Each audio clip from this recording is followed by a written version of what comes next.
একদিকে সংসদের ভিতরে সংসদ অধিবেশন চলতেছে, আর আরেকদিকে বাহিরে নাটক চলতেছে। নাটক, এই নাটকের বিষয়ে আপনাদেরকে বলবো। তার আগে বলি, ত্রয়োদশ জাতীয় সংসদ নির্বাচনের পর এটাই প্রথম সংসদ অধিবেশন যেখানে উপস্থিত ছিলেন বিএনপি এবং রাজনৈতিক বিরোধী দলের নেতারা, অর্থাৎ যারা নির্বাচিত হয়েছেন সবাই আজকে সেখানে উপস্থিত ছিলেন।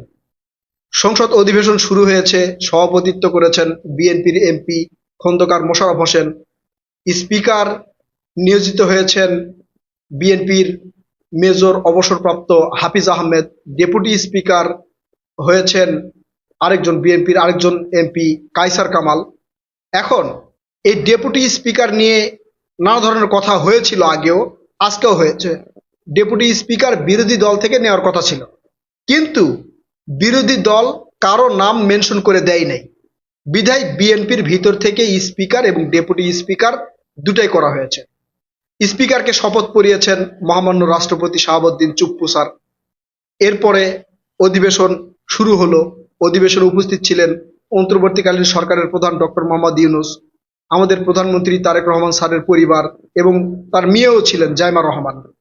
তো এগুলো নিয়ে সংসদ অধিবেশন চলছিল এবং অন্তর্বর্তীকালীন সরকারের সময় যে সকল অধ্যাদেশ জারি করা হয়েছিল তার মধ্যে 133টি অধ্যাদেশ আজকে সংসদে উত্থাপিত হয়েছে। এই পর্যন্ত সংসদ ভালোই চলছিল, বিভিন্ন কমিটি গঠন করা হচ্ছিল।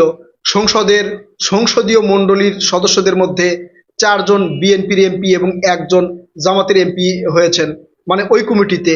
এইভাবে সংসদ মোটামুটি গঠন করা হয়েছে। সংসদ অধিবেশন শুরু হয়েছে। তারেক রহমান স্যার বক্তব্য দিয়েছেন, স্পিকারের অনুমতি নিয়ে নিয়ে বিভিন্ন এমপিরা বক্তব্য দিয়েছেন। বিরোধী দলের প্রধান নেতা ডক্টর শফিকুর রহমান স্যার তিনিও বক্তব্য দিয়েছেন। এভাবে চলছিল। চলার সময় মানে সংসদ অধিবেশন যখন চলছিল তখন হাসনাত আবদুল্লাহ ফেসবুকে একটা পোস্ট দিলেন, গেট আউট চুপ্পু। এখনো চুপ্পু মহামান্য রাষ্ট্রপতির দায়িত্বে আছেন। এখন এইটা তিনি বলতে পারেন কিনা এটা তার ব্যাপার বা আইনের ব্যাপার, তিনি বলেছেন।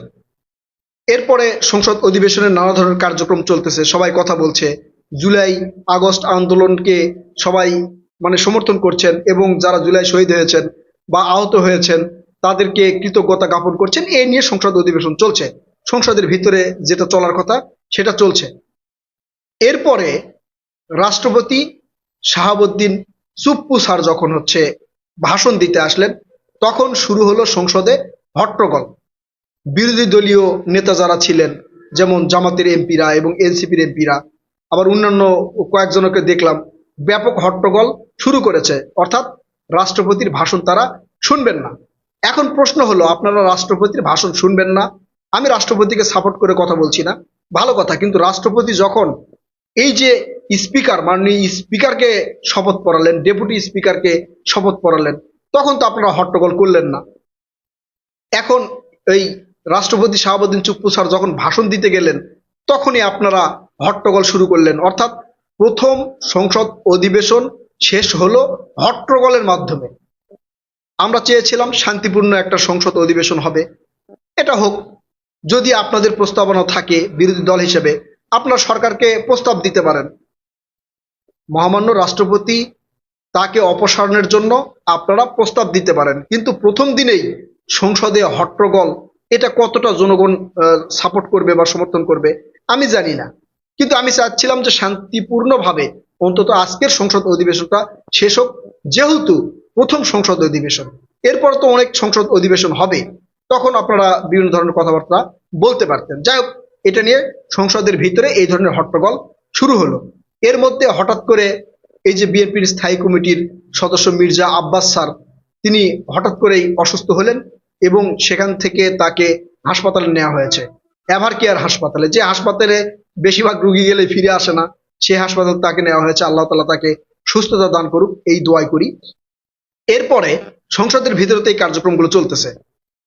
আমি আবার বাহিরে দেখলাম কি, বাহিরে এনসিপির নেতারা এবং সেখানে উপস্থিত হয়েছেন এনসিপির শীর্ষ নেতারা সেখানে উপস্থিত হয়ে তারা এই জুলাই আগস্টের যে জুলাই সনদ, এই সনদকে বাস্তবায়ন করার জন্য তারা সেখানে বিক্ষোভ করতেছে।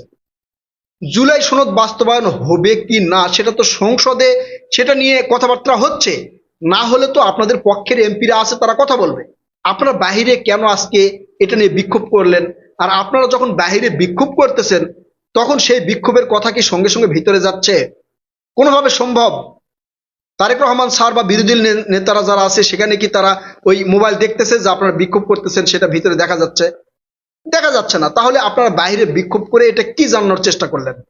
আপনারা তো এটা একদিন পরেও করতে পারতেন। আজকে তো সংসদের প্রথম অধিবেশন, এটা ভালোভাবে শেষ হোক, পরেও করতে পারতেন। তারপরে দেখলাম এই সংসদের বাহিরের যে বাউন্ডারি আছে, এই বাউন্ডারিতে নানা ধরনের পোস্টার লাগানো আছে, মানে লাগানো শুরু করেছে। আমি যখন দেখছিলাম তখন পোস্টার লাগানো হচ্ছে। সেখানে এই রাষ্ট্রপতিকে অপসারণ, রাষ্ট্রপতির বিচার, জুলাই সনদ বাস্তবায়ন, গণহত্যার বিচার, শহীদ শরীফ ওসমান বিন হাদির বিচার চাই, এগুলো নিয়ে সেখানে বিশাল আকারে বিভিন্ন ফেস্টুন, প্লে কার্ড, পোস্টার এগুলো মানে লাগানো হচ্ছে। এখন আমার প্রশ্ন হচ্ছে, ভিতরে চলছে সংসদ অধিবেশন, বাহিরে আপনারা এগুলো লাগাচ্ছেন, এগুলো কি ভিতরে দেখতে পাচ্ছে? আপনারা নির্দিষ্ট একটা জায়গায় গিয়ে সরকারের কাছে দাবি করবেন যাতে জনগণের কোনো ধরনের সমস্যা না হয়, যানজট না হয়, গাড়ি ভাঙচুর না হয়। আপনারা সরকারের কাছে দাবি করেন।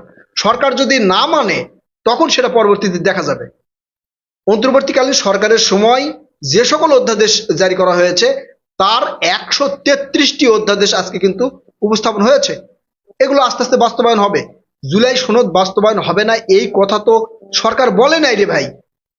তারেক রহমান স্যার হুঁশিয়ারি দিয়ে বলেছেন, এই যে বিএনপির যেগুলো এমপি নেতাকর্মীরা আছে তাদেরকে হুঁশিয়ারি দিয়ে বলেছেন যে দায়িত্বের বাহিরে কেউ মন্তব্য করবেন না। অর্থাৎ আপনি আছেন স্বরাষ্ট্র মন্ত্রণালয়ের দায়িত্বে, আপনি ওই পররাষ্ট্র মন্ত্রণালয় নিয়ে অতিরিক্ত মন্তব্য আপনার করার দরকার নেই। আপনি যতটুকু জানেন এর বাহিরে আপনি মন্তব্য করবেন না, যতটুকু আপনার জ্ঞানের মধ্যে আছে তার বাহিরে আপনি মন্তব্য করবেন না। এই ধরনের হুঁশিয়ারি দিয়েছে সর্বপ্রথম বাংলাদেশের কোনো একজন প্রধানমন্ত্রী। এর আগে এই ধরনের হুঁশিয়ারি দেখা যায় নাই। এবং তারেক রহমান স্যারের প্রতিজ্ঞা, বাংলাদেশ দুর্নীতিমুক্ত হবে, বাংলাদেশ দুর্নীতিমুক্ত হবে, এটা হচ্ছে তারেক রহমান স্যারের প্রতিজ্ঞা। বাস্তবায়ন কতটুকু করতে পারবে সেটা আমরা আস্তে আস্তে দেখব। এই কয়েকদিনে কিন্তু আমরা দেখেছি তারেক রহমান স্যারের একটা ভুল ভ্রান্তি কিন্তু এখন পর্যন্ত কেউ ধরতে পারে নাই, বরঞ্চ নিন্দুকেরাও প্রশংসা করতে বাধ্য হয়েছে। বিরোধী দল এমন কোনো ইস্যুও তৈরি করতে পারে নাই।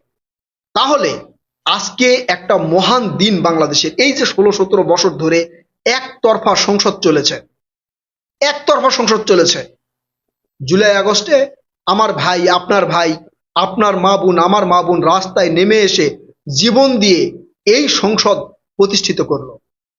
সেই সংসদ, সেই অধিবেশনের প্রথম দিনেই এই ধরনের হট্টগোল, নানা ধরনের বিক্ষোভ করার চেষ্টা, এই দিনটাকে একটা বিক্ষোভময় করার একটা চেষ্টা, এটা কতটা গ্রহণযোগ্য, সাধারণ জনগণ কতটা এটা গ্রহণ করবে আমি জানি না, কিন্তু আমি এটা কখনোই কাম্য করি নাই। আমি চিন্তা করেছি যে আজকের দিনটা অন্তত শান্তিপূর্ণভাবে এই সংসদ অধিবেশন অনুষ্ঠিত হবে। আমি রাজনৈতিক বিশ্লেষক নই, আমি যতটুকু বুঝি ততটুকু বলি। এটা কে কিভাবে গ্রহণ করবে তার ব্যাপার, আমি আমার ব্যক্তিগত মতামত বলি। কারো কাছে গ্রহণযোগ্য হতে পারে, কারো কাছে গ্রহণযোগ্য হতে নাও পারে। কারণ আমি আগেই বলে নিই, আমি সবার কাছেই বলি যে আমার শিক্ষাগত যোগ্যতা, দক্ষতা, অভিজ্ঞতা এতটা ভালো নয়, এতটা ভালো নয়, একবারে নেই বললেই চলে। আপনারা আমাকে মূর্খ বলতে পারেন, সমস্যা নাই। কিন্তু আমার কাছে কাম্য ছিল যে এই যে মহান একটা দিন, এই দিনে হট্টগোল ছাড়া শান্তিপূর্ণভাবে সংসদ অধিবেশন অনুষ্ঠিত হবে। শুরুটাই যদি আন্দোলন দিয়ে শুরু হয়, শুরুটাই যদি বিক্ষোভ দিয়ে শুরু হয়, শুরুটাই যদি হট্টগোল দিয়ে শুরু হয়, তাহলে এরপরে কি হতে পারে এটা আমরা কাম্য করি নাই। সংসদের ভিতরে এক কাহিনী ঘটতেছে, বাহিরে আরেক কাহিনী ঘটতেছে। প্রিয় দর্শক, আপনারা কি মনে করছেন আজকের সংসদ অধিবেশনটা আপনাদের কাছে কেমন লাগলো? আপনারা আপনাদের মূল্যবান মতামত কমেন্ট করে জানাবেন। কথা হবে নতুন কোনো ভিডিওতে ইনশাল্লাহ। ততক্ষণ পর্যন্ত ভালো থাকবেন। আল্লাহ হাফেজ।